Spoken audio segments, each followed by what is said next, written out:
Welcome back, everyone. This is Vordy. We're doing another quick video here. Actually, it won't be quick. I don't know why I keep saying that. We're doing another video here on Final Fantasy Brave Exvius. As you can see, it's almost a completely black screen here, and I only have a few things visible, and we're gonna kind of populate the screen as we go along. So today's talk and little information thing is going to be about trust masteries, and in my personal opinion, which ones I would focus on now that I'm not a completely new player, but I'm not also an old player. So I'm kind of in the middle, and kind of like my insights on what I wish I kind of knew, or I wish somebody told me when I was talking to them about the game. So before we start, I have the 3 muggles out here for a reason. These muggles, or as you get them, you should keep them. You should keep them for a character that you want to get their trust mastery up faster. So I kept all of mine. I was just collecting them because I knew I'm like they're really rare, and I figured, you know what, if something like this is rare, you probably want to hold on to them for something special. And that special thing for me was Genji gloves. Okay, so essentially, because I want to jump into everything right away. So essentially, what it is you want to keep these for your priority TMs. Okay, so we're gonna jump into that. So I did a little bit of stuff here. So there's more muggles here. Look at them all go. So Final Fantasy Brave Exvius is going to be our focus today. We're going to be talking about Trust Master priorities. Okay, and these are the guys we're looking for. The ones in the rainbow crystals. Those are the best ones to get Trust Masteries. No, I'm just kidding. And you'll see why. Because there's some Trust Masteries that are really good, and they come from 3 stars, which is one of the things we're going to be talking about. Okay, so the first thing we're going to focus on are I would rank the top 3. If you have one of these should be your priority. But there's also another way for you to scale whether this is something that you should go for or not. Okay, so first we'll talk about the 3 I have set up here. So the first one is Genji gloves. So the Genji glove gives you dual wield. On top of that, it gives you 10% attack and 10% MP magic attack, which is like having a hero ring on Zidane's dual wield, and it's not in a material slot, it's actually an accessory slot. So I would rank Genji gloves probably the highest, number 1.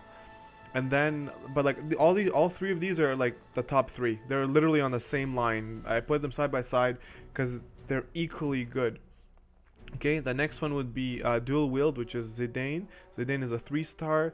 He should be more common, but he's not for a 3-star. But if you do get him, you should keep him and try and make a team of 5. And the next one after that is dual cast. So dual wield allows you to wield 2 weapons. So if you have an ability where your character will attack, he'll attack once, he will attack twice. So he'll attack once with each weapon. Okay, so that's the way you look at it. So you have an ability that attacks 6 times. Well, he's going to attack 6 times with one, and then 6 times with the other, for a total of 12. So that's why dual wield is so crazy. Like for characters like Medius, I believe he attacks, I think, 8 times or something stupid, like a really long animation. So if you did a dual wield, he's going to just sit there and attack the whole day, which is insane. Like if you did barrage plus his thing, so that's like a 6 times 8 times 2, like that's crazy. Like he's going to sit on the screen forever, and if you had 6 of them, you could troll somebody into just watching you attack for a few minutes, right? So that's dual wield. The next one is dual cast. Dual cast allows you to cast 2 spells, and so it'll allow you to cast 2 spells. So like Kuraja, or like Asuna and then Kuraja, or Kuraja. So most of the times you want to put dual cast on your healer. Okay, so dual cast goes on your healer. Dual wield will go on your DPS. It could go on your tank too if you really wanted to make them do damage. And same thing for Genji gloves. Genji gloves will also as well go on your DPS, or your damage dealer. And you could put them on other characters. It's all about how your playstyle is. Like many times I've had Genji gloves on my Cecil, and I had like an Excalibur or something put on him, just for fun, just to test it out. He didn't do too bad. I mean, he doesn't have any crazy damaging abilities, but he will attack twice. And there's different uses for it. Okay, so ranking them, those are the 3 best ones. So if you ended up getting Gilgamesh, I would use your muggles that you saved up and pour them into Gilgamesh. However, if you got a Zidane, I would not take your muggles and pour them into Zidane. Same thing with Ludmille. And the reason being is because they're 3 stars, you can get more of them, and you're more than likely to be able to get a team of 5 and putting them onto a team and then farming a TM. So the good thing about having 5 of a unit is if you get each unit at least 16%, and then when you feed them all into each other, they will become 100%, right? You'll get 16% carried over from each unit, plus a 5% bonus per unit other than the main unit that will carry over, okay? So that's how you can get your 100%.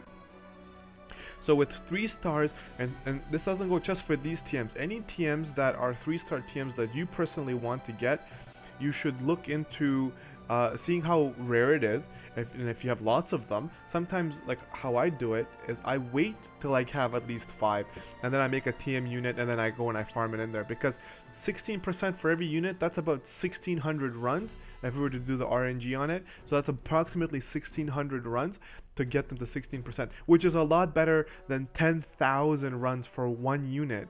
Okay, so that's kind of the premise of how I do it. If there's a TM you like, get 5 of the units and then make a TM group to go get it. Obviously, each TM has its own use. Not every TM is useful, and like I've said before, every TM will have its usefulness sooner or later. Okay, so if you have Gilgamesh, you can use your that's how I did. I used my muggles on him to boost him up there because I only had 1 of them, and I got him to 100% with I think I only got 5% from just using him, and the rest of them were from the trust muggles.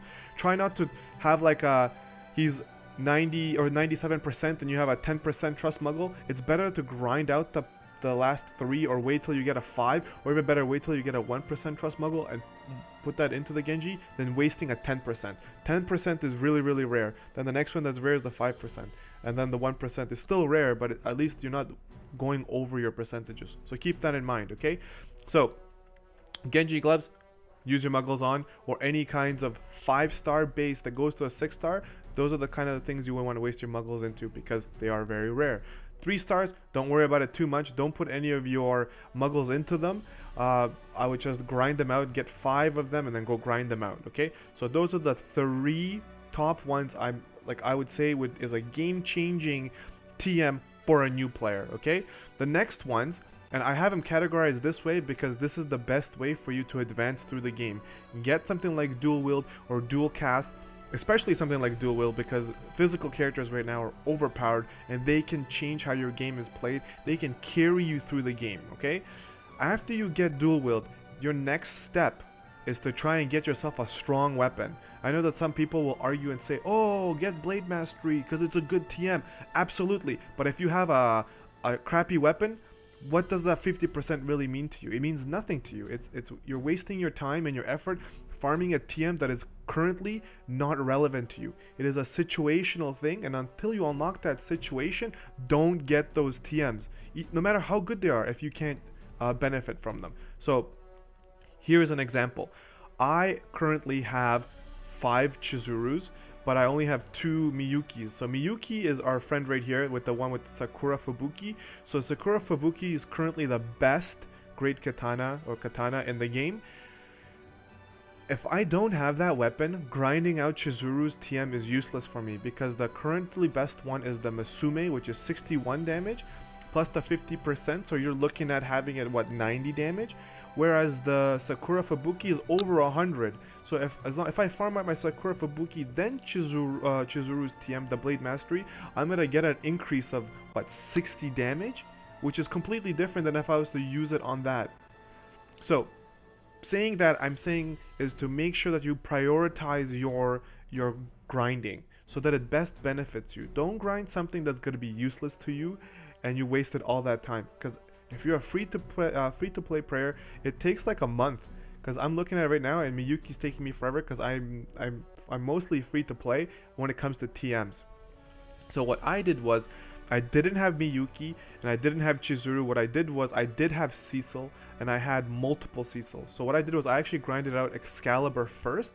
So I got my Excalibur from the 3-star Cecil, and then I ended up getting 2 Miyukis, and now I'm grinding them out. They're currently at 30%. I'm grinding them out to have 2 Sakura Fubukis, and I'm probably going to grind out a third one, maybe 4, I'm not sure yet, but that's kind of how that goes. So priority, get yourself like dual wield for your physical character, and then get a weapon, and then after that you can look into getting something like situational items, which is what I've shown down here. But before we go down to those guys, the top 3 weapons I would say are up there that are going to help you a lot if you had any of these characters. Cecil and Miyuki are more common, so most people, even free-to-play players, might have them. Like a friend of mine that just started playing, that I was re-rolling an account for, he got Dark Fina and he was happy with her, so he started playing, but he had no tanks, and he ended up pulling a Cecil on his daily pull, so perfect, now he's set.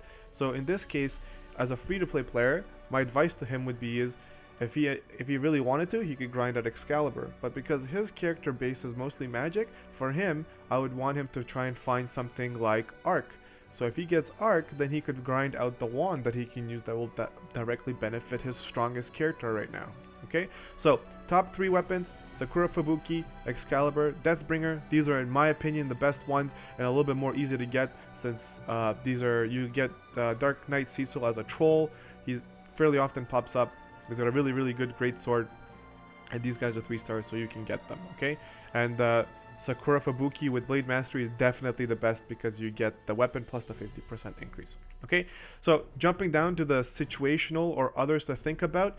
Again, I want to keep saying this. This is my opinion. This is how I'm playing the game currently, and playing it as a newish to middle ground player, not as a pay to play. So this is not a pay to play kind of thing. This is more for like free to play and getting lucky with some pulls. That's why I only have I think I only have 2 5-star base skills, and the rest are 4-star or lower, because that's kind of where my luck went, and that's what I'm assuming others people luck might be as well, being brand new players. So the situational from left to right.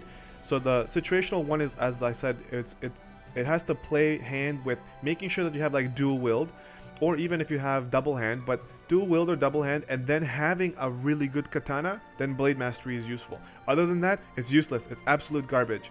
It's garbage in the sense that if you have Excalibur and then you have Blade Mastery, it's useless. It's just a waste of a material slot. So don't get Chizuru's Blade Mastery or have it planned out if you do not have a good weapon. Okay? Next, double hand. Double hand increases your damage if you have a single hand weapon, and it'll increase it by 50%. So if you had double hand and Blade Mastery and then you had one of these weapons, then you would get an increase of 100% for that weapon, technically. Okay, so double hand is pretty good as well to have. If you don't have dual wield or dual cast or any of these on the go, then double hand might be a good thing to go for. But again, if you have a good weapon, so maybe farming out a weapon might be a better thing. It comes up to what you're holding in your kit so far. Okay, the next one I put here, so these are not in any specific order of best to worst, but kind of what I'm farming and what I'm looking for. So from this dude here, his name is Kuya or Kuyan. He's got an ability called Raging Fists. So it's like a multiple hit attack, and it ignores defense by like 25%, I believe. It is from a free-to-play character. So if you're getting this guy, farm this out, because this is fairly useful, especially in long fights. You might want to have your damage dealers dealing damage, but they don't have Ifrit equipped, and you don't want them to waste all of their MP using stupid things or sitting and just doing normal attacks when you have this low cost MP attack that'll do good damage and ignore defense. So again, free to play, easy to get. I would grab that. The next one here is, I actually personally, when I started playing, I didn't have dual wield, I didn't have dual cast. I farmed out Luna's Barrage. So Barrage right now is not as useful as it was before, but for a new player, it is an amazing spell or ability, sorry. So if you get something like Barrage, and then you can put Barrage on a character that you have that has maybe better stats, better weapons, but it doesn't have a multiple hit attack, you can put that on them, and now they'll attack 6 times, which is amazing. And if you have dual wield on them, then you can attack 12 times. So it's an ability. If you have Lunas, feed them into her. If you have nothing else to farm, then I would farm her thing, because it'll benefit you as well. Next is Tellah. Tellah has a 30% MP boost, which is not bad for your healers. If you have multiple of them, feed them into each other and get it. It's gonna benefit you. It's a good one. I wouldn't avoid it at all. There's another one from Shantoto, which is 30% magic boost. If you have a lot of her, which some people do, feed them into her. Don't skip out on those technically easy to get free to like while you're pulling free characters, right? Don't just throw them away. Feed them. Next one here is Agrias. It's this girl. She's a holy knight. Her weapon is a non-elemental greatsword. So, and it does like 112, I believe, 112 damage, which is really, really good. If you get multiple of her, you can farm out her weapon. It's an alternative to this Deathbringer. The Deathbringer is a dark-based element weapon, whereas Excalibur is a light-based elemental weapon, and Sakura Fubuki is a neutral element, just like Save the Queen. Okay, so that's Agrias, which is the greatsword. To the right of that is the cowl. It is off of the 3-star unit Hayate. The cowl is currently the best, I believe, TM'd hat that you can get, and it's a 3-star, so it makes it really easy to get. It gives you 28 attack, I believe, 28 or 25 attack. I think I've showed it in a previous video. I should probably remember these things. But anyways, it gives you lots of attack, spirit, and defense. It's definitely a good hat for you to have. I'm farming out right now 3 for my damage dealers, like to have one for Noctis, to have one for Lightning, one for Lunith, one for Gilgamesh. So those are the units that will be using that for me. So definitely a good one to have, and it's a 3-star unit, easy to get. Next one is Arc. It's one of the best rods in the game right now, with like 91 magic. It's a 3-star unit, easy to get, well, easy-ish, and I'm saying easy as in it's 3-star, it's not like a 5-star, so you have a higher chance of getting this unit to farm up this one. It is better than the one that you will get from the trials, so if you have multiple of these units, you can farm out multiple of them, and then that's another benefit. So those are the situational items I have in hand here. The other ones are the killer effects, like Plant Killer, Demon Killer. Anytime you have something like that, there's a lot of free units that have those killer effects in it, like Aquan Killer or Stone Killer or Machine Killer from like Edgar. He's not free to play though, but like he's like a 3-star. But those effects, don't throw those units away. Farm up those TMs, because as new events come out, you want to keep those and put them on your strongest damage dealers, because it's like having a Blade Mastery on your unit. They will get 50% increased damage on top of everything because they have the specialty against that type. Like for example, Dragon Killer, you will do 50% more damage against dragons. So killer effects, always keep those in mind, hold on to them. Don't throw your units away, because they will become useful sooner or later, especially the killer effects. Okay, so that's a quick overview. I know that the screen got pretty busy pretty quick, but that would be my way of how I would break it apart into what's the best way for a free-to-play player and a new person to go through. So if you have things like dual wield, dual cast, get those. If not, then you can prioritize something else that was going to help you. So like if you don't have maybe the dual wield, maybe focusing on a weapon first rather than those will be beneficial from you, so that you don't have your energy just sit there. And if you don't have the weapons and you have something like a situational item that you think you're like, you know what, I'm going to pick up, you know, double hand, or I'm going to pick up Blade Mastery because, you know, I think I'm going to get lucky sooner or later, okay? You can get those as well. So situational means based on how you are playing the game currently and where you see the future of the game for yourself. So again, take my input as a grain of salt. This is exactly how I did it. I farmed up my Genji gloves, dual wield and dual cast first, and then I pulled Excalibur first because that's the only one I have. I don't have Deathbringer. I'm working on Sakura Fubuki at the same time as I'm working on Cowl right now, because I don't have any good hats, so that's the way I'm focusing on it. And then after I get my Cowl and Sakura Fubuki, which seem like they're gonna finish around the same time, I'm gonna start working on my Chizuru's Blade Mastery, because then I can actually benefit it. I can have 2 characters that will benefit from the TM when I get it. Okay, so hopefully you guys enjoyed this TM video. As I said again, it's a little bit long, it's 20 minutes or so, but this is I just wanted to get that out there for my friends who keep asking me the questions, plus for the new players. As you get these, do not get rid of your characters. Get at least one of the TM. By the time you get that one TM, you'll probably learn more about the game and you'll know how important other TMs are and stuff like that. So to close it off, Don't waste your muggles on garbage. Hold on to them and put them into stronger units, like ones that are 5-star, going to 6-star, because they're harder to get. But again, it's your game. You play it how you want. It's just my opinion, and I'm hoping it helps you out. So thank you so much for tuning in for another long video here. I think I got everything out there. And if I didn't, if I missed something, please let me know down in the comment section below. I would love to make another video if it is that I have to maybe explain something else. And if there's any other questions, please let me know. I will explain them as much as I can. So thank you for tuning in. Like, subscribe, all that jazz, and I will see you guys out there. Vorty out.